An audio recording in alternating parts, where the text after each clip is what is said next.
Bapak, Ibu, saudara-saudara yang dikasihi oleh Tuhan, salam sejahtera untuk kita semua. Selamat pagi dan selamat berjumpa kembali di pagi ini melalui renungan pagi. Sebelum itu, mari kita berdoa.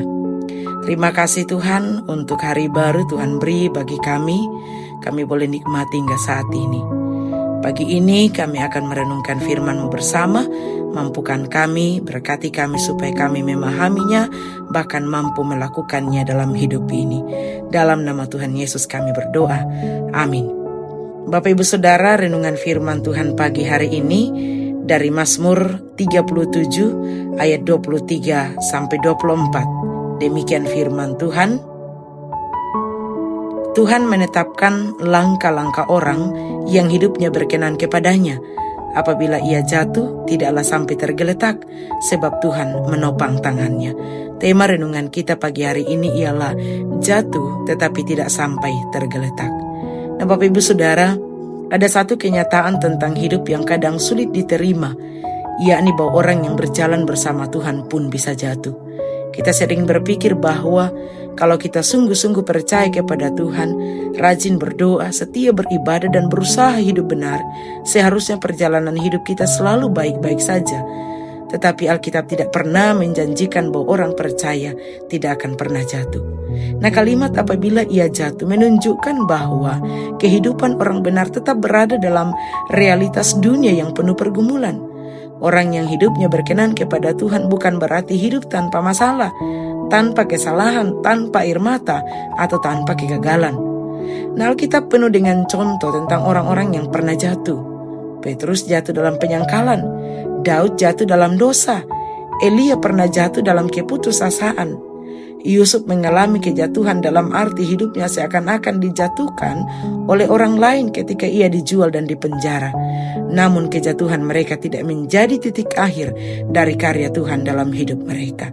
Bapak, Ibu, Saudara, ini penting untuk kita pahami bahwa Tuhan tidak menjanjikan kita tidak akan pernah jatuh. Tuhan menjanjikan penyertaannya ketika kita jatuh. Nah, dikatakan bahwa ketika kita jatuh tidak akan sampai tergeletak. Dalam artian bahwa kejatuhan bukan keadaan terakhir.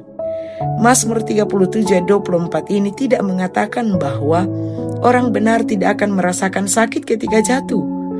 Jatuh tetaplah sakit, kegagalan tetap mengecewakan, kehilangan tetap menyakitkan. Tetapi ada kalimat yang sangat kuat bahwa tidaklah sampai tergeletak. Ada perbedaan antara jatuh dan tergeletak. Jatuh berarti kita kehilangan keseimbangan dan berada di bawah. Tetapi tergeletak menggambarkan keadaan ketika seseorang tetap berada di bawah dan tidak bangkit. Nah, karena itu pesan ayat ini bukan orang percaya tidak pernah jatuh. Pesannya adalah bahwa kejatuhan bukanlah tempat tinggalmu. Boleh menangis, tetapi jangan berhenti berharap. Boleh terluka, tetapi jangan kehilangan iman. Boleh gagal, tetapi jangan menyerah. Boleh jatuh, tetapi bangkitlah kembali dalam pertolongan Tuhan. Nah, Bapak, Ibu, Saudara, mengapa orang benar tidak tergeletak? Di sini Daud memberikan alasannya ialah sebab Tuhan menopang tangannya. Perhatikan bahwa Daud tidak berkata ia tidak tergeletak karena ia cukup kuat untuk bangkit sendiri. Bukan, ia tidak tergeletak karena Tuhan menopangnya. Jadi sumber kekuatan orang percaya bukan kemampuan dirinya sendiri, melainkan tangan Tuhan yang menopang hidupnya. Ada saat ketika kita merasa masih kuat, kita dapat berdoa, melayani, bekerja, mengurus keluarga dan menghadapi berbagai persoalan. Tetapi ada juga masa ketika kita berkata, Tuhan, saya sudah tidak kuat.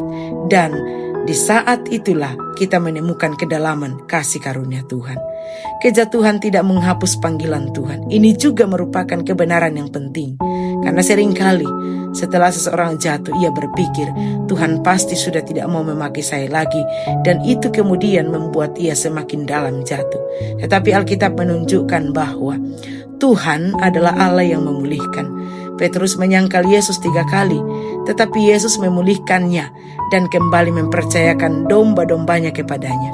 Daud jatuh dalam dosa, tetapi ketika ia datang dalam pertobatan yang sungguh, ia mengalami pemulihan hubungan dengan Tuhan. Nah, tentu ada konsekuensi dari dosa dan kesalahan. kita tidak boleh menggunakan kasih karunia sebagai alasan untuk hidup sembarangan. Tetapi ketika kita sungguh-sungguh bertobat, kita boleh percaya bahwa Tuhan masih sanggup memulihkan dan memakai kehidupan kita. Ada tangan Tuhan di balik kemampuan kita untuk bangkit. Karena itu, kalau hari ini kita jatuh, jangan tinggal di bawah. Datang kepada Tuhan, akui kelemahan kita, bertobat jika bersalah, terima pengampunannya dan bangkit kembali dalam kasih karunia Tuhan. Mari kita pegang kebenaran ini, bahwa saya mungkin jatuh, tetapi saya tidak sendirian. Tangan Tuhan menopang saya. Karena itu, saya akan bangkit dan melanjutkan perjalanan bersama dengannya. Amin. Atas firman Tuhan, mari kita berdoa.